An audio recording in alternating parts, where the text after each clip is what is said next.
اور ایک ہوتا ہے سدے طرف، پلک کا بند کر دینا۔ قرآن پاک میں یہ نہیں ہے کہ قبلہ ان تسدا الیک طرفک، آپ اپنے پلک کو بند کر کے کھولیں گے تو تخت موجود ہوگا۔ سدے طرف کی بات نہیں ہے، ارتد یرتد ارتدادن، ہاں جی، ارتداد پلک کا۔ اب ارتداد طرف کیا ہوتا ہے اور سدے طرف کیا ہوتا ہے؟ پلک کا محض جھپکنا کیا ہے اور پلکوں کا بند کرنا کیا ہے؟ اگر تو دونوں پلکیں آپس میں مل کر، دونوں پلکیں آپس میں مل کر اتنی دیر کے لیے جڑی رہ جائیں کہ سامنے کا منظر نگاہوں سے غائب ہو جائے، تو یہ سدے طرف ہوتا ہے، پلک کا بند کرنا ہوتا ہے، آنکھ کا بند کرنا ہوتا ہے۔ ارتداد طرف یہ ہوتا ہے کہ دونوں پلکیں آپس میں ملنے کے بعد اتنی تیزی سے فوراً جدا ہو جائیں کہ سامنے کا منظر بھی غائب نہ ہو۔ یہ ہوتا ہے پلک کا جھپکنا۔ کتنے باریک باریک کام کرنے والے کام بھی کرتے رہتے ہیں، پلکیں بھی جھپکتے رہتے ہیں، کوئی چیز ادھر ادھر نہیں ہوتی۔ تو دونوں پلکیں مل کر، یعنی جب ملیں تو ملنے کے بعد اتنی تیزی سے جدا ہو جائیں کہ سامنے کا منظر بھی غائب نہ ہو، اس کو ارتداد طرف اور پلک کا جھپکنا اصطلاح میں کہا جاتا ہے۔ ٹھیک ہے جی، یہ ہمارے سوئی گھڑی کے اندر 3 سوئیں جو گھنٹے کو بھی ظاہر کرتی ہے، منٹ کو بھی، سیکنڈ کو بھی۔ یہ سیکنڈ والی جو سب سے باریک سوئی ہے، یہ اچھل کر اگلے درجے پر پہنچتی ہے تو 1 سیکنڈ گزرتا ہے، منٹ کا 60واں حصہ۔ آپ ان کو ٹیلی کریں اور تقابل کریں، اس کے اگلے درجے پر اچھل کر پہنچنے سے پہلے آپ اپنی پلک جھپک کر فارغ ہو جاتے ہیں، سیکنڈ بھی نہیں لگتا۔ تو حضرت آصف نے یہ فرمایا تھا کہ بعد ان تسد الیک طرفک، بعد ان یرتد الیک طرفک، کہ آپ پلک جھپک کے فارغ ہوں گے تو تخت موجود ہوگا۔ بعد کی بات نہیں ہے وہاں، نہ یہ لتساوی کے پلک جھپکنے میں جتنی دیر لگتی ہے اس کے برابر برابر تخت کے لے کر، نہ برابری کی بات ہے، نہ پلک جھپکنے کے بعد کی بات ہے۔ قرآن پاک میں لفظ ہے قبل ان یرتدا، پلک جھپکنے سے بھی پہلے، اور پلک جھپکنے پر کتنے سیکنڈ لگتے ہیں؟ 1 سیکنڈ بھی نہیں لگتا۔ ہاں جی، اب مجھے بتائیے تخت آیا تھا یا نہیں آیا تھا؟ قرآن تو فرماتا ہے فَلَمَّا رَآهُ مُسْتَقِرًّا عِنْدَهُ، پھر جب دیکھا کہ تخت تو استقرار پکڑ چکے ہیں، قَالَ هَذَا مِنْ فَضْلِ رَبِّي، فرمایا یہ رب کے فضل کی وجہ سے، وہ جس بندے پر فرمائے، ہمارے آصف اللہ کے فضل یافتہ بندے۔ ہاں جی، اب بھائی پلک جھپکنے سے بھی پہلے وجہ کیا ہے؟ اب مجھے بتائیے بھائی، ملک سبا کی طرف سب سے پہلے تو گیا ہی ہدہد پرندہ تھا، قرآن پاک میں موجود ہے لم تحط بہ خبرا، کیونکہ وہ جناب چھٹی کی درخواست جمع کرائے بغیر اور چھٹی لیے بغیر جو ہے کتنے دنوں کے لیے غائب ہو گیا تھا ہدہد پرندہ۔ اب جتنے بھی وہ پرندے تھے، چونکہ ان کے معاملات تو اس ہدہد کے ذریعے سے چلائے جاتے تھے اور وہی غیر حاضر ہو گیا، تو یہ کوئی ہمارا تو موجودہ نظام نہیں تھا کہ چلو جی وزیر چلا گیا اتنے دن پوچھا ہی نہیں ہے کدھر آ رہے ہو یا نہیں آ رہے ہو یا کیا تمہارے چیک اینڈ بیلنس ختم ہو گیا۔ جس کی جتنی دل، پتہ نہیں تم میں بھی کوئی دکاندار نہ بیٹھے ہوا اپنی مرضی سے ریٹ لگائے، وہ پہلے بڑا نظام ہوتا تھا میجسٹریسی کا، اب پتہ نہیں ہم غریبوں کے لیے کدھر چلا گیا، کوئی پوچھنے والا نہیں رہ گیا۔ حضرت سلیمان علیہ السلام اتنے مینیج کرتے تھے پوری روئے زمین کے معاملات کو، معاملہ ٹائٹ کر کے رکھتے تھے۔ ایک دن ملاحظہ فرمایا، 2 دن جب مسلسل اس کی آپ نے دربار میں قرآن پاک سورہ نمل میں اعلان فرما دیا، آپ نے فرمایا یہ جو ہدہد پرندوں کا وزیر غائب ہے نا اتنے دنوں سے، یہ جب آئے گا تو فرمایا یا تو اپنے غیر حاضر جو اطلاع کے بغیر غیر حاضر ہے نا اس کی کوئی معقول وجہ بیان کرے گا، اور اگر معقول وجہ اس کے پاس نہ ہوئی لَأَذْبَحَنَّهُ، میں اس کو ذبح کرنے کے آرڈر جاری کر دوں گا، تاکہ باقیوں کو بھی پیغام جناب پہنچ جائے کہ سستی سے کام نہیں لینا، اپنی ذمہ داری کو ٹھیک بر وقت پوری تندہی سے ادا کرنا ہے۔ اب چند دنوں کے بعد ہدہد پرندہ حاضر خدمت ہو گیا سلیمان علیہ السلام کی بارگاہ میں۔ آپ نے فرمایا تم کہاں غیر حاضر تھے، تم نے چھٹی بھی نہیں لی، اور تم، انہوں نے عرض کی حضور میری جو ڈیوٹی ہے میں اس ڈیوٹی کو سر انجام دیتے دیتے بڑا معذرت خواہ ہوں، میں آگے چلا گیا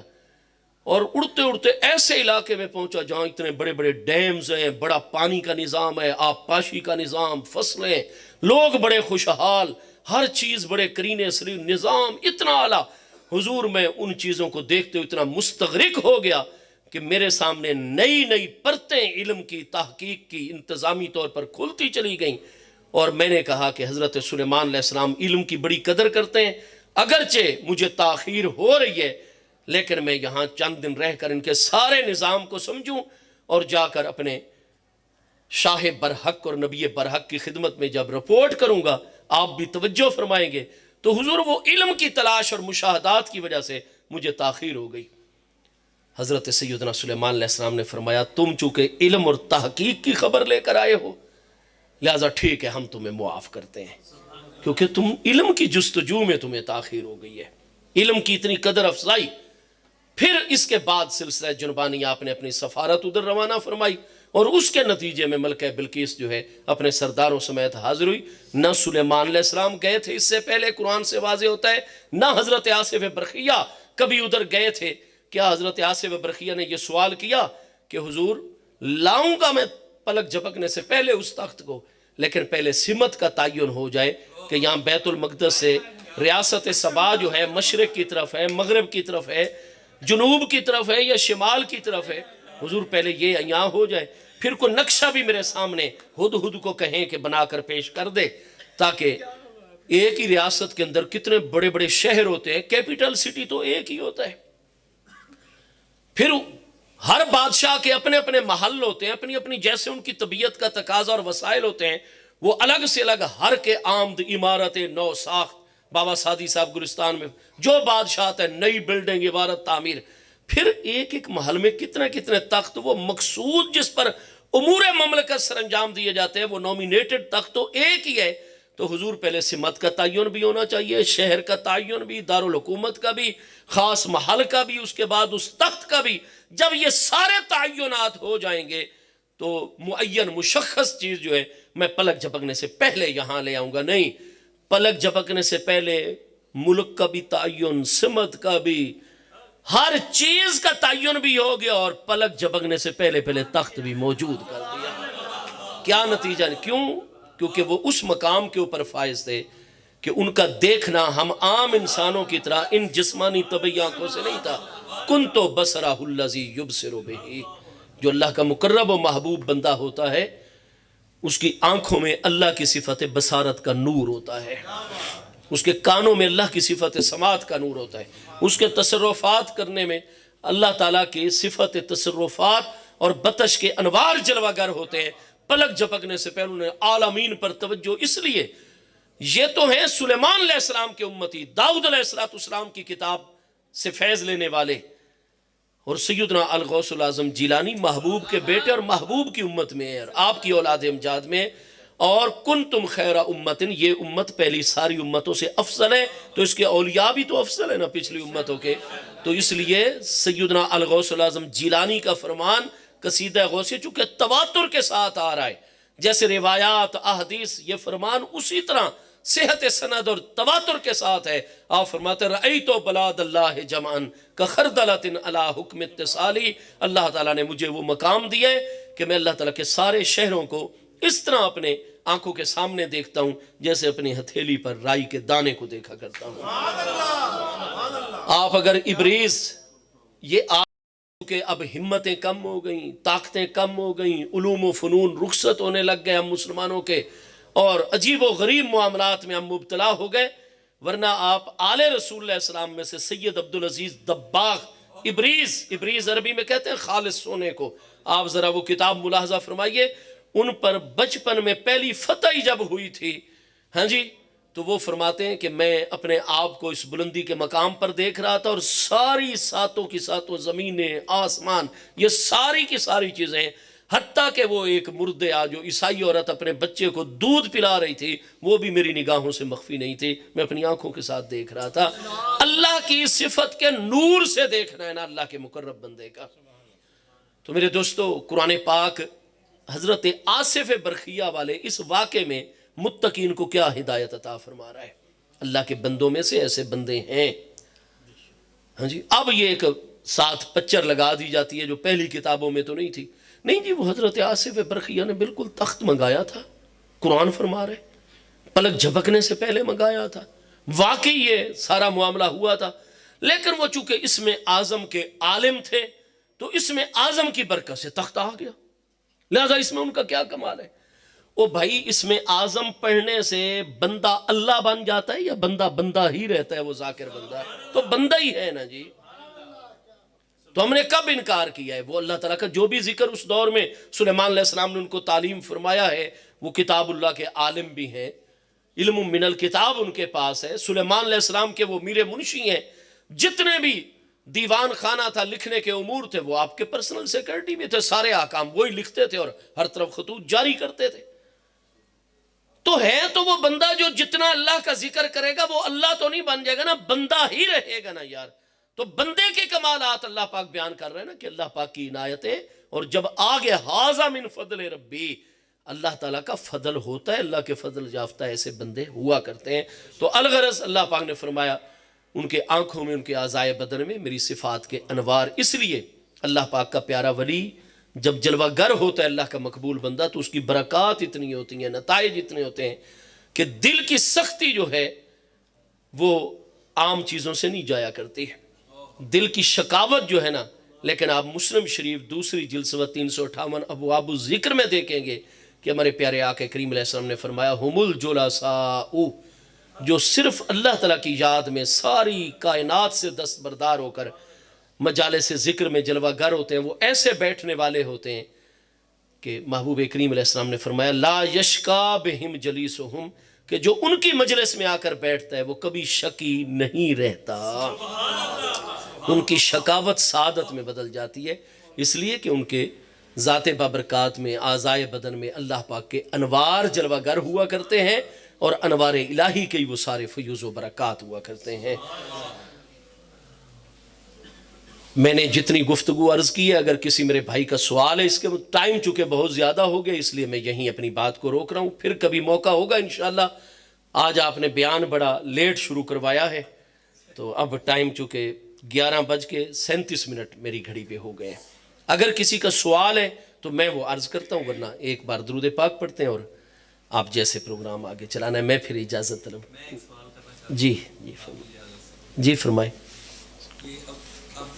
مارکیٹ میں اور ایون نیٹ پہ بھی تمام احادیث کی کتب کے تراجم چھپ چکے ہیں، اردو جی کے بھی نالج میں ہوگا، ایون شروحات کے بھی تراجم چھپ چکے ہیں، جی جی بالکل، پوری لائبریریاں جو ہیں وہ آ چکی ہیں، اویلیبل ہیں، اور وہ بھی اردو میں، جی اس لیے ہر ایک کی ایکسیس پہ۔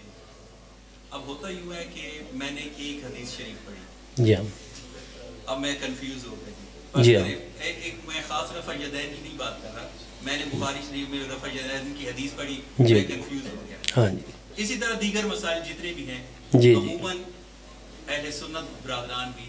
ایک حدیث پڑھتے ہیں جو ان کو اپنے عقیدے اور اعمال سے ٹکراتی نظر آتی ہے، تو وہ کنفیوژن کا شکار ہو جاتے ہیں، جی تو وہ ہر حدیث کو یہی فرق سمجھتے ہیں کہ یہی سرکار کا صحیح اور آخری فرمان ہے۔ اس کے بارے میں ہمارا اہل سنت کے علماء کا کیا موقف ہے؟ ہمارے پیارے آقا کریم علیہ السلام، آج جیسے ہم کوئی بھی ایک مقصد چلاتے ہیں تو اس پر پورا ایک لٹریچر پہلے سے مرتب کر دیتے ہیں اور اس کو شائع کر کے تو وہی تقسیم لگا بندہ، اسلام کا معاملہ اس طریقے سے نہیں ہے۔ ہمارے پیارے آقا کریم علیہ السلام نے جو 22 سال اور کچھ مہینے تبلیغ فرمائی ہے، دعوت کا سلسلہ کیا ہے، تو اس میں یہ ہے کہ جو سب سے پہلے اسلام کے مخاطب تھے جزیرہ نمائے عرب کے لوگ، ان کے اپنے مزاج تھے، اپنی ان کی طبیعتیں تھیں، تو آہستہ آہستہ درجہ بدرجہ جو ہے ان کی تربیت کر کے ان کو کمال تک پہنچایا گیا ہے۔ اب اگر آپ صرف نماز کے مسائل کو لے لیں نا جی، تو ابتدا کے اندر نماز میں چلنا پھرنا بھی جائز تھا، نمازی نماز پڑھ رہا ہوتا تھا اور کوئی آ کر کہتا تھا السلام علیکم، اور سارے نمازی جواب دیتے تھے اور پھر نماز میں بھی جاری رہتے تھے۔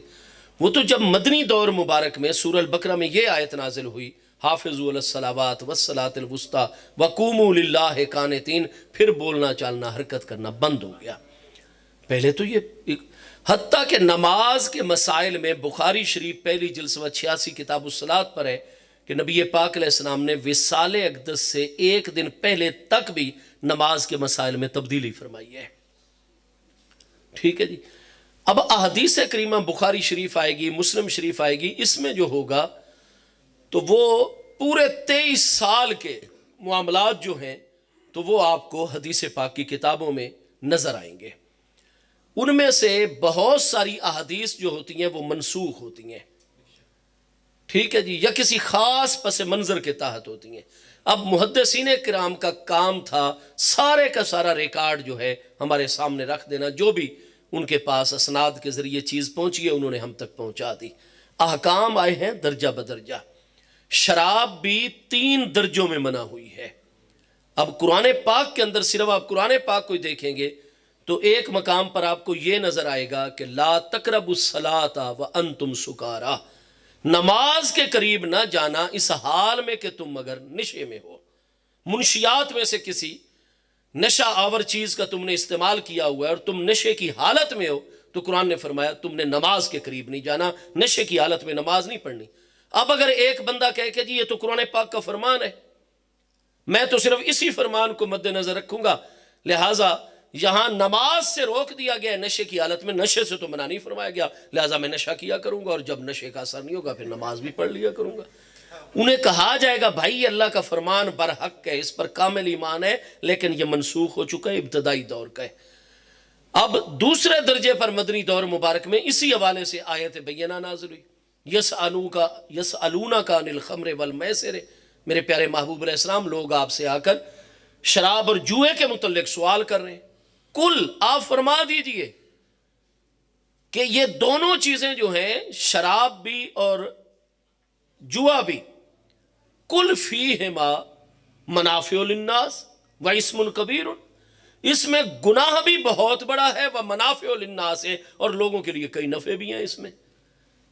وَإِسْمُهُمَا أَكْبَرُ مِن نَفْعِهِمَا، لیکن ان کا گناہ ان کے نفع سے زیادہ ہے۔ تو اب یہاں یہ فرمایا گیا کہ ان میں کچھ منافع ہیں، نفع ہیں، فائدے ہیں بظاہر لوگوں کے لیے، اور گناہ بھی بہت بڑا ہے، اور گناہ ان کا نفعوں کے مقابلے میں زیادہ ہے۔ نفرت دلا دی لیکن حرام نہیں قرار دیا، تیسرے درجے پر جا کر جو ہے وہ حرام قرار دیا۔ ان الخمر والمیسر والازلام انصاب، یہ ترتیب آگے پیچھے نہ ہو رہی ہو، اس کے بارے میں فرمایا رجس من عمل الشیطان فاجتنبوہ، اب حرام ہو گیا۔ تو اسی طریقے سے نماز کے بارے میں بخاری شریف میں کہ ہمارے پیارے آقا کریم علیہ السلام نے وصال اقدس سے ایک دن پہلے ظہر کی نماز جو اتوار میں آپ تشریف لے کر آئے ہیں، آپ نے نماز کے مسائل میں تبدیلی فرمائی ہے۔ تو درجہ بدرجہ یہ ساری چیزیں آئی ہیں۔ اب جس دور میں نماز جس طریقے سے پڑھی جا رہی تھی، وہ جو راوی صحابی ہیں ان دنوں محبوب علیہ السلام کی خدمت میں آئے ہیں، انہوں نے وہ معاملہ ملاحظہ فرمایا ہے، یاد کیا ہے، چند دن محبوب علیہ السلام کی خدمت میں رہے، پھر اپنے علاقے میں چلے گئے ہیں، انہوں نے وہی نماز پڑھی جو نبی علیہ السلام سے سیکھی ہے، پیچھے نئے احکام آ گئے، تبدیلی کر دی گئی۔ اس وقت ٹیلی فون اور یہ چیزیں تو تھیں نہیں باہمی رابطے کی، لہٰذا جو جیسے انہوں نے دیکھا سیکھا اس کو آگے بیان کرتے رہے، بعد میں پتہ چلا جی یہ چیز تو ممنوع ہے، اب کئی لوگوں کے علم میں آ گئی، کئیوں کے علم میں نہیں آ سکی، اس لیے ایک ہی موضوع کے متعلق آپ کو بہت ساری احادیث ملیں گی اور اکثر آپس میں ٹکرا رہی ہوں گی۔ اس لیے امام شافعی علیہ رحمت نے بھی فرمایا، جو کہ 204 ہجری میں وصال فرما رہے ہیں، آپ نے فرمایا الاحادیث مدلۃ الا للفقہاء، فرمایا عوام میں سے ڈائریکٹ کوئی احادیث صرف وہ جو اخلاقیات کے متعلق ہے، عقائد کے متعلق ہے، ان کا مطالعہ کرے عوام میں سے ہر بندہ۔ حسن اخلاق کیا چیز ہے، والدین کے کیا حقوق ہیں، ان کا مقام و مرتبہ کیا ہے، ہمسایوں کے حقوق کیا ہیں، بیوی بچوں کے کیا حقوق ہیں، بہنوں بھائیوں کے کیا، یہ جو جتنے بھی معمولات کے ساتھ ہیں، فرمایا وہ جو اخلاق کے ساتھ تعلق رکھنے والی روایات ہیں الحمدللہ ان کو آپ براہ راست پڑھیں،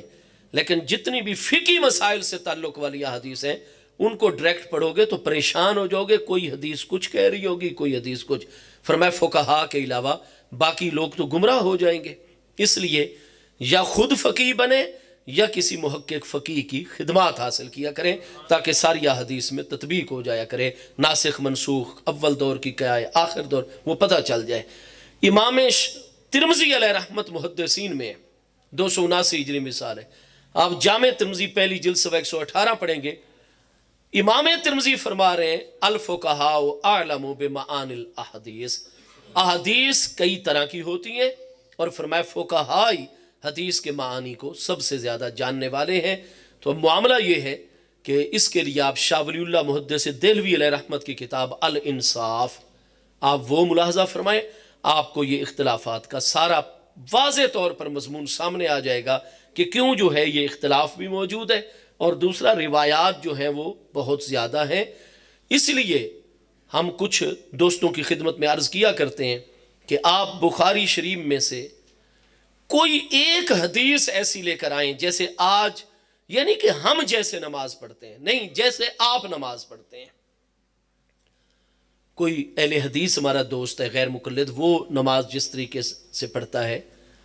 ہم حنفی جس طریقے سے پڑھتے ہیں، کوئی شافعی جس طریقے سے پڑھتا ہے، حنبلی جس طریقے سے مسلمان نماز پڑھتا ہے، اپنی نماز کو بخاری مسلم میں سے اللہ اکبر سے لے کر تکبیر تحریمہ سے لے کر السلام علیکم ورحمت اللہ تک کسی ایک سند اور ایک حدیث میں ہمیں لگی بندھی پوری نماز جو ہے وہ دکھا دی جائے۔ پوری بخاری شریف میں ایسی ایک حدیث بھی نہیں ہے۔ جیسے آج ہماری نماز کی کتابوں میں اللہ اکبر سے لے کر سلام تک پورا طریقہ لکھا ہوتا ہے، یہ کسی ایک اگر بخاری میں ایک جگہ موجود ہے وہ ہمیں دکھایا جائے، اگر مسلم میں ایک جگہ نہیں، جس کے پاس جو چیز پہنچی ہے انہوں نے آگے پوری صحت کے ساتھ بیان کر دی ہے۔ اب یہ فقہا علماء کا کام ہے کہ دیکھنا کہ بھائی یہ جو امت کا طریقہ ہے، امام اعظم ابو حنیفہ رحمۃ اللہ تعالی علیہ، آپ کی ولادت ہے عراق کے اندر، کوفہ کا جو شہر ہے یہ حضرت عمر رضی اللہ عنہ کے حکم پر سن 15 ہجری میں آباد کیا گیا ہے۔ اس کو آباد کرنے والوں میں 75 صحابہ اکرام تو اہل بدر ہیں رضوان اللہ تعالی علیہ مجمعین، ٹھیک ہے جی۔ 1500 صحابہ اکرام تھے بیعت رضوان والے، ان میں سے 300 صحابہ اکرام بیعت رضوان والے ہیں جو حضرت عمر کے حکم پر کوفہ کو آباد کر رہے ہیں۔ اس میں 5000 تابعین موجود ہیں کوفہ شہر کے اندر، اور امام اعظم ابو حنیفہ تابعی ہے۔ آپ نے جہاں آنکھ کھولی ہے اپنے والدین کو جس طریقے سے نماز پڑھتے ہوئے کوفہ کے ماحول میں، جامع مسجد کوفہ میں آپ کے اساتذہ کرام میں امام حماد اور اس دور کے امام اعمش سلیمان بن مہران اور اتنی بڑی بڑی ہستیاں جس طریقے سے نماز ان کو پڑھتے ہوئے دیکھا ہے، آپ نے اسی طریقے سے نماز پڑھی ہے۔ تابعین کے دور میں وہ سارے کے سارے مسائل آپ نے وہ سارا علم اپنے سینے میں اکٹھا کیا، پھر آپ نے تحقیق کی کہ انہوں نے یہ نماز، کیونکہ آپ جب حرم مکہ میں پہنچے، حرم مدینہ وہاں دیکھا کہ جناب کچھ حضرات جو ہیں وہ اور طریقے پر نماز پڑھ رہے ہیں، تحقیق تفتیش تو پتہ چلا کہ امام حماد جو ہیں وہ حضرت ابراہیم نخعی سے سارا نماز کا طریقہ لے رہے ہیں۔ امام ابراہیم نخعی کن سے لے رہے ہیں؟ حضرت علقمہ بن قیس سے لے رہے ہیں۔ علقمہ بن قیس تابعی کن سے لے رہے ہیں؟ حضور امیر المومنین مولا کائنات کرم اللہ تعالی وجہ الکریم سے لے رہے ہیں، حضرت سیدنا عبداللہ ابن مسعود سے لے رہے ہیں۔ اس لیے جتنا بھی حنفی طریقہ نماز ہے اس میں باقی روایات کے مقابلے میں حضور امیر المومنین مولا کائنات کرم اللہ تعالی وجہ الکریم اور حضور سیدنا معلم الصحابہ سیدنا عبداللہ ابن مسعود رضی اللہ عنہ کے طریقے سے جو نماز مروی ہو کر آئی ہے وہ جناب اس میں موجود ہے۔ اور حضرت عبداللہ ابن مسعود کا آپ علم دیکھ لیجئے، ان کی فقاہت دیکھ لیجئے، وہ 6 نمبر پر مکہ شریف میں اسلام لے کر آئے ہیں۔ محبوب علیہ السلام نے کتنے مسائل ہیں، حضرت عبداللہ ابن مسعود کو بلاتے، ان کو مسئلہ یاد کروا کے فرماتے میرے تمام اہل بیت اطہار صحابہ اکرام کو یاد۔ اس لیے تمام صحابہ اکرام آپ کو اپنے استاذ اور معلم کا پروٹوکول دیتے، اور آپ کے علم کی عظمت محبوب علیہ السلام نے بیان فرمائی، حدیث سے صحیح ہے کہ لقد رضیت لامتی علی ما رضی علیہ ابن ام عبد، جس مسئلے میں اختلاف ہو جائے آقا کریم علیہ السلام نے فرمایا کہ میری امت کے اختلافی مسئلے میں جس مسئلے پر میرا عبداللہ بن مسعود راضی ہے میں اپنی امت کے لیے اسی تحقیق اور مسئلے پر راضی ہوں۔ تو اس طریقے سے بھئی ہم تو بالکل اپنا طریقہ نماز ہو، روزہ ہو، نکاح، طلاق، تجارت، ہاں جی، ریاستی امور چلانے ہوں، قضاء اور فیصلوں کے امور و معاملات ہوں، ہماری جو فقہ حنفی ہے وہ حضور مولا کائنات حضرت عبداللہ ابن مسعود سے روایت ہو کر آئی ہے ایک ایک مسئلے پر۔ اور پھر دلائل شریعت میں نے شروع میں عرض کیا 4 ہیں، قرآن پاک، حدیث پاک، اجماع امت اور قیاس شرعی۔ ہم اپنے ہر مسئلے کو اصول شرع کی روشنی میں دکھانے کو تیار ہیں۔ باقی جو ہمارے مسلمان بھائی اور جس طریقے پر جب حضرت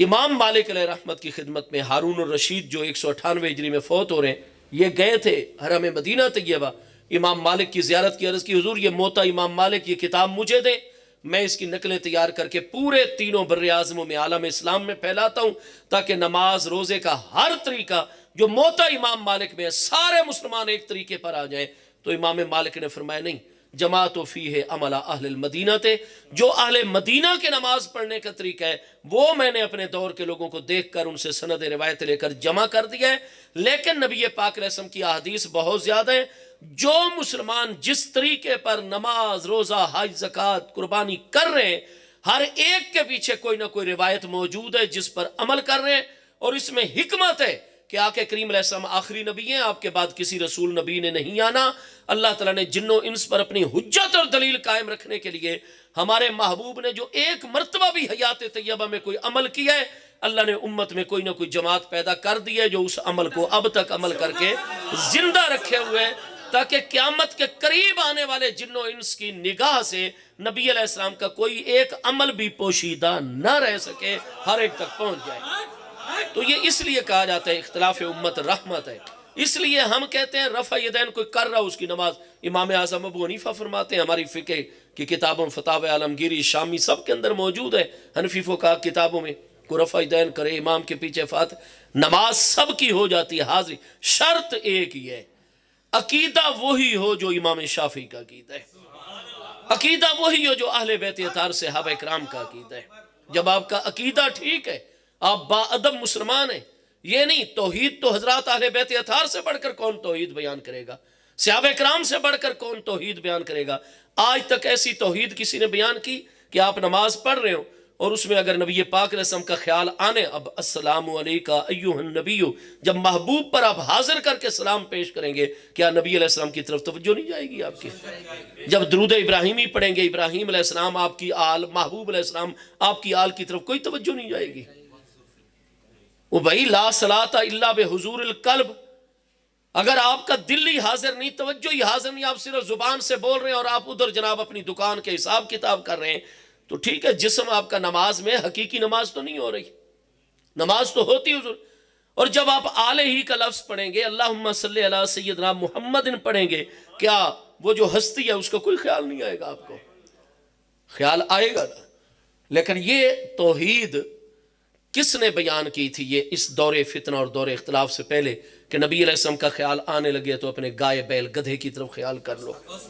کیونکہ گائے بیل گدھے کا خیال کرو گے تو ان کی تعظیم نہیں، جانوروں کی کون تعظیم کرتا ہے؟ نبی علیہ السلام کی تو تعظیم کی جاتی ہے. اور وہ تعظیم جو اللہ کے غیر کی طرف دل کو اور توجہ کو لے کر جائے وہ تو شرک کا باعث بنتی ہے اور نماز کے فساد. یعنی آج آپ مشرک بھی بن رہے ہیں، نماز بھی فاسد ہو رہی ہے. اور ادھر آپ بخاری پہلی جلد صفحہ 96 پر پڑھیں، محبوب علیہ السلام کی صرف آمد ہوئی تھی، ہاں جی، اور جعل التصفیق کا صحابہ کرام نے محبوب کے ادب میں ہاتھوں پر ہاتھ مار کے سمڑنا شروع ہو گیا، تاکہ محبوب کے لیے نماز میں محبوب کا فزیکلی عملی طور پر پریکٹیکلی ادب ہو رہا ہے. یہاں صرف خیال چلا جائے تو آپ مشرک. اور صحابہ کرام فرماتے ہیں ہماری نماز ہی نہیں ہوتی اگر ادب مصطفیٰ علیہ السلام نہیں کریں گے. تو یہ کون سی توحید ہے؟ ہاں جی، کیا آپ اللہ پاک کے پیاروں سے جناب یہ باتیں، وہ جی انبیاء کرام کا ادب صرف اتنا ہو جتنا گاؤں کے چودھری کا ہوتا ہے؟ تو کیا پہلے والی ہستیوں نے توحید نہیں بیان کی تھی؟ ان مصنفین سے پہلے ایسی توحید کس نے بیان کی ہے؟ ادھر کہیں گے ہم سلفی ہیں. اگر سلفی ہو تو اسلاف والا عقیدہ دکھاؤ. اسلاف اسی طریقے سے جیسے آج تقویت الایمان میں توحید لکھی ہوئی ہے، اس طریقے سے اسلاف نے توحید بیان کی ہے. ہاں جی، اگر ہو کلی علم غیب تو یہ ہو نہیں سکتا، خاصہ خداوندی ہے. اور اگر ہو جزوی تو اس میں نبی علیہ السلام کے علم کی جیسا علم، اب لفظ ذرا غور کیجئے، جیسا علم نبی علیہ السلام کو ہے ویسا تو ہر زید عمر بکر کو حاصل ہے. ہر زید عمر عام سے عام انسان کو ویسا علم تو ہے جیسا نبی علیہ السلام کو ہے. ہاں جی، ہر جناب مجنون کو، پاگل کو بھی حاصل ہے. کیا پاگلوں کو اتنا علم ہوتا ہے جتنا نبی پاک علیہ السلام کو اور جیسا نبی علیہ السلام کو ہے؟ معاذ اللہ ثم معاذ اللہ، نقل کفر کفر نہ باشد. تو یہ جو آج توحید بیان ہو رہی ہے، اس لیے ہم یہ کہتے ہیں بھائی کوئی رفع یدین کر رہا ہے، کوئی نہیں کر رہا، یہ ساری چیزیں روایات میں موجود ہیں. اور ہماری تو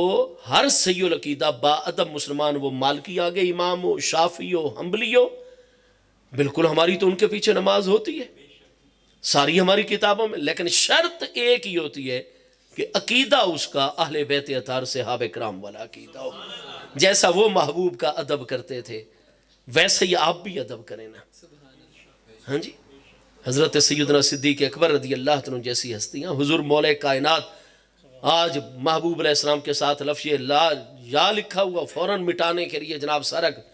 اور محبوب کا حکم ہو گیا تھا امہو یا علی، علی پاک. اس پر کافروں نے اعتراض کر دیا ہے. مقام سلو ہے، ہم سلو میں کوئی خلل نہیں چاہتے، اب مٹا دیجئے ہمارا صفاتی نام. انہوں نے قلم کاغذ حدیثے سے محبوب کی بارگاہ میں پیش اور کھڑے ہو گئے ادب کا مجسمہ بن کے، حضور ما ان الذی امحاہ یا رسول اللہ، حضور میں وہ آپ کا غلام نہیں ہوں جو آپ کے لکھے ہوئے صفاتی نام کو مٹا دوں. اگر اس کو انڈر لائن کرنا ہے تو خود اپنے ہاتھ مبارک سے کر دیجئے، میں علی نہیں کروں گا، میں محبوب کے نام کو بلند کر، حالانکہ خود محبوب کا حکم تھا. ادب. ہاں جی،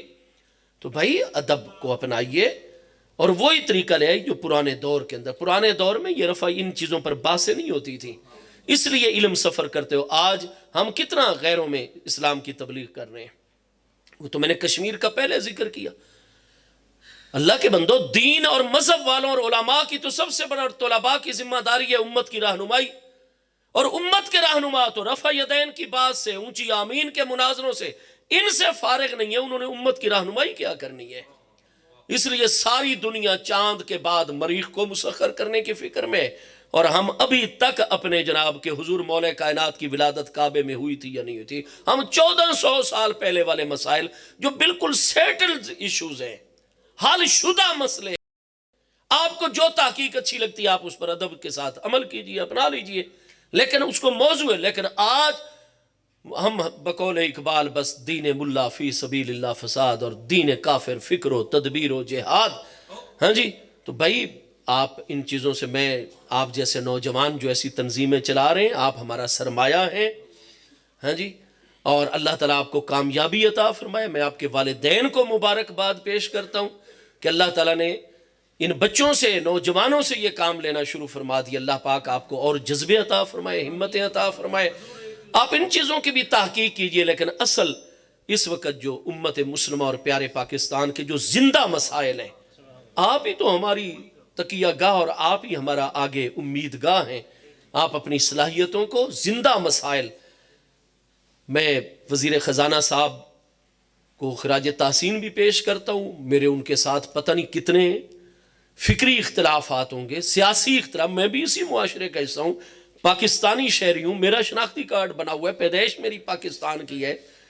اب مجھے پاکستانی ہونے کے لیے ثبوت تو نہیں دینے پڑیں گے، لیکن میرے پاس سارے ڈاکومنٹس ہیں. تو میں اختلاف بھی بہت سارے مسائل میں رکھتا ہوں، لیکن وہ اختلاف جو بالکل اختلاف کے طریقے پر ہوتا ہے، گالی گلوچ، یہ وہ انسلٹ، بے عزتی، یہ ہمارے سب سے زیادہ خوش اخلاق درس دین اسلام دیتا ہے. لیکن میں ان کو خراج، یہ جو اب عملی کوشش شروع ہو گئی ہے، حرمت سود کانفرنس ہوئی ہے، اس میں وزیر خزانہ صاحب تشریف لے گئے، کئی اہل علم مختلف مکاتب فکر کے سنجیدہ لوگ اپنا تعاون پیش کر رہے ہیں، اور وہ کہہ رہے ہیں کہ ہم نے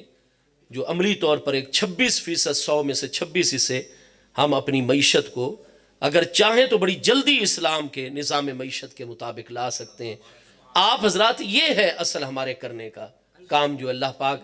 بہرحال آج کی مبارک محفل میں حاضری سے میرا اپنا ایمان بہت مضبوط ہوا ہے، تھکاوٹ اتری ہے. اللہ پاک آپ سب کو جزا عطا فرمائے. مصطفیٰ جانے رحمت پہ لاکھوں سلام، مصطفیٰ جانے رحمت پہ لاکھوں سلام، شمع بز میں ہدایت پہ لاکھوں سلام، شمع بز میں ہدایت پہ لاکھوں سلام، جن کے اخلاق سے چاک سینے سیلے، اور جن کی باتوں سے غنچے دلوں کے کھیلے، طے کرائے جو ایمان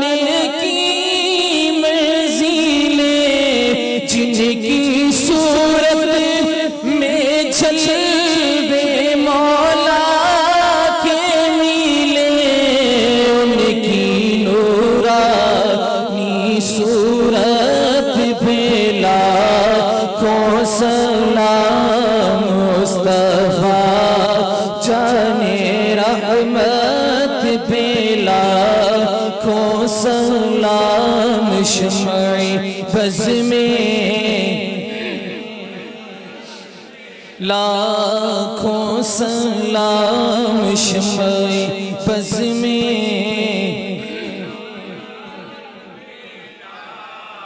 اور جن کے قدموں پہ سجدہ کریں جانور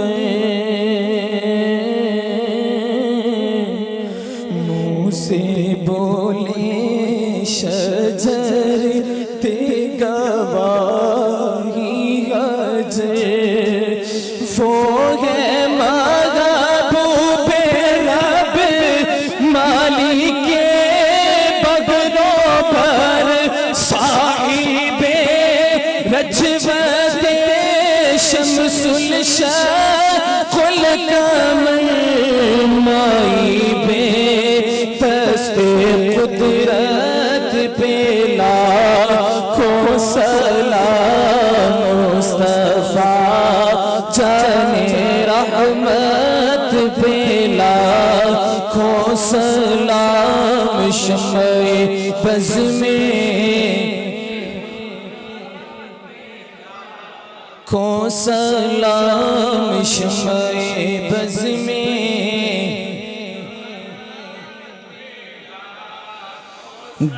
ڈال دی قلب میں عظمت مصطفیٰ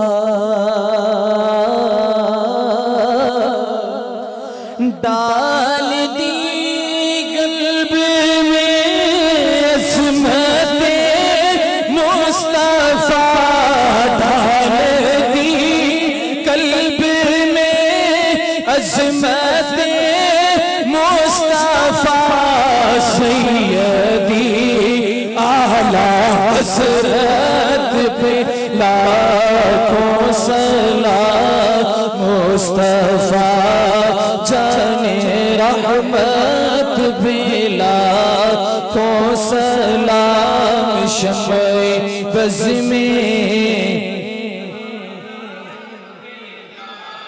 کھوں سلام شمع بز میں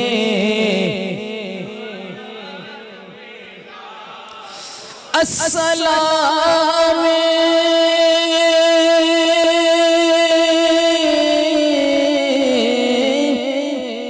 میم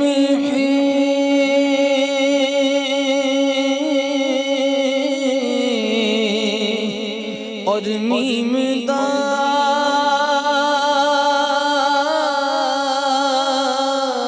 دال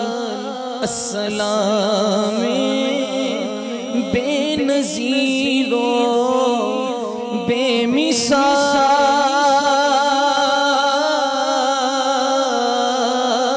مثال السلام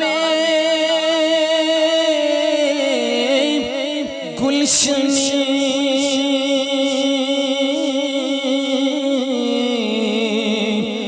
وحدت کے پھول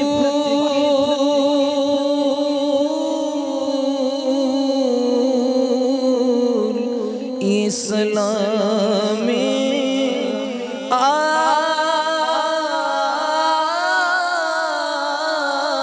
عاجزانہ ہو قبول الصلاة والسلام عليك يا سيدي يا رسول الله الصلاة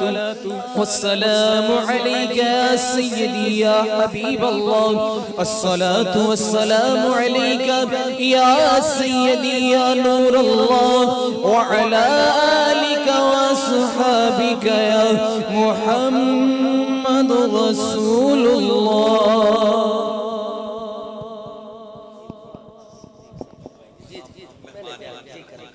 میرے حق میں بھی اور سب سے جی آپ اللہم صلی اللہ سیدنا مولانا تمام آپ سے گزارش ہے بیٹھ سے آئیے تشریف رکھیے یا رب العالمین ای محفل کو قبول و منظور فرما اے اللہ ان نوجوانوں کو بلبل باغ رضا دے جملہ دوستہ کو اے اللہ اپنے مشن دے اندر کامیابی و کامرانی عطا فرما۔ اے رب کریم، اے ذات رؤوف الرحیم، کون سے دعا فرمائے دوستیں اپنے ادارے دی ترقی تے خوشحالی واسطے دعا دے پن دعا کرو اللہ تعالیٰ ادارے کو کامیابی کامرانی عطا فرماوے۔ اللہ پاک تمام جتنا دوست ٹور رہے ہیں اللہ تعالیٰ نیک کام ہے، دینی کام ہے، اصلاحی اور حضرت دا کتنا خوبصورت بیان ہے۔ دعا فرمے سو اللہ پاک تو ٹور آمنا قبول فرماوے تے حضرت کو عمر خضری عطا فرماوے، عمر دراز عطا فرماوے، انہاں دا سایہ جماعت اہل سنت ہمیشہ قائم و دائم رکھے۔ اللہ پاک سارے جملہ علماء کرام کو، مشائخ عظام کو بہت لمبی عمر عطا فرماوے۔ اللہ پاک تمام دے مسائل حل فرماوے۔ دعا فرمے سو جڑے بیمار ہیں اللہ تمام کو شفا کلی عاجل عطا فرمائے، اللہ سب کو صحت کاملہ عطا فرمائے۔ تے جڑے بیرا روی دا شکار نوجوان مسلک دے حوالے نال سست غافل، اللہ تعالیٰ انہاں کو مسلک حق دے نال کھڑے تھیون دی توفیق عطا فرمائے۔ اللہ ایجے پروگرام دوتے شامل تھیون دی توفیق عطا فرمائے۔ دعا فرمائے سو سارے بہت پرانے مہربان ہیں رانا حق نواز صاحب، اللہ تعالیٰ انہاں دے بیٹے کو صاحب اولاد فرماوے، اللہ نیک سالے بیٹا عطا فرماوے۔ جنہاں کو رب نے اولاد نہیں دیتی صاحب اولاد فرماوے، جنہاں کو دیتی اللہ پاک انہاں کو نیک تے صالح فرما بردار فرماوے۔ اللہ سارے وطن عزیز دی خیر فرما، عالم اسلام دی خیر فرما، تمام مسلمانہ دی خیر فرما۔ جنہاں دوستہ نے مل دے اہتمام کی تے لنگر دا خاص انتظام ہے، اللہ پاک کی لنگر دیا برکتہ بھی عام فرماوے تے جڑے جڑے لنگر کھاوین اللہ پاک انہاں کو صحت تندرستی عطا فرماوے۔ دعا فرمے سو انہاں نوجوانہ واسطے انہاں دا ساتھ دیتا کرو۔ دوست جڑے شوق رکھیں نا انہاں رابطہ کریں، محفلہ ہر مہینے تقریباً کریں دے پن، اگلے مہینے والی تھی محفل ہوسی۔ دعا فرمے سو اللہ پاک ان علاقے کو اپنی خاص رحمتوں دے نال اپنے گھیرے چگن گنے، اللہ سب پریشانیاں دور فرماوے۔ اللہ پاک سجی دعا کو اپنے حبیب دے ذکر دے صدقے شرف قبولیت عطا فرماوے۔ صلی اللہ تعالی علی خیر خلقہ و نور عرشہ محمد وعلی آلہ۔ اچھا، جنید اجاز کے والد کو اور یاسر ملک کی والدہ کو جنت میں اعلیٰ مقام عطا فرمائے۔ دیکھو یہ دونوں نوجوان ہیں اور دونوں سرکردہ ہیں، اس محفل کے جو قابل فخر نوجوان ہیں۔ اللہ پاک ملک صاحب کی والدہ کے درجات بلند فرمائے، اور بھائی اعجاز صاحب بیٹھے ہیں، اللہ پاک ان کے والد زہیب اعجاز، اللہ پاک ان کے والد محترم شیخ اعجاز مرحوم مغفور کے درجات بلند، انتہائی نیک انسان تھے ہو۔ دعا فرمائے اللہ تعالیٰ سب کے بچوں کو نیک فرمائے۔ دعا فرمائے سونڈ والے کے لیے بھی دعا فرمائے، گڑبڑ لگ رہی تھی تھوڑی بہت ہی، بہرحال دعا کریں اللہ تعالیٰ ان کو بھی اپنے مقاصد میں کامیابی عطا فرمائے، جو ان کے مسائل ہیں اللہ پاک حل فرمائے۔ صلی اللہ تعالی علی خیر خلقہ و نور عرشہ محمد وعلی آلہ وسلم۔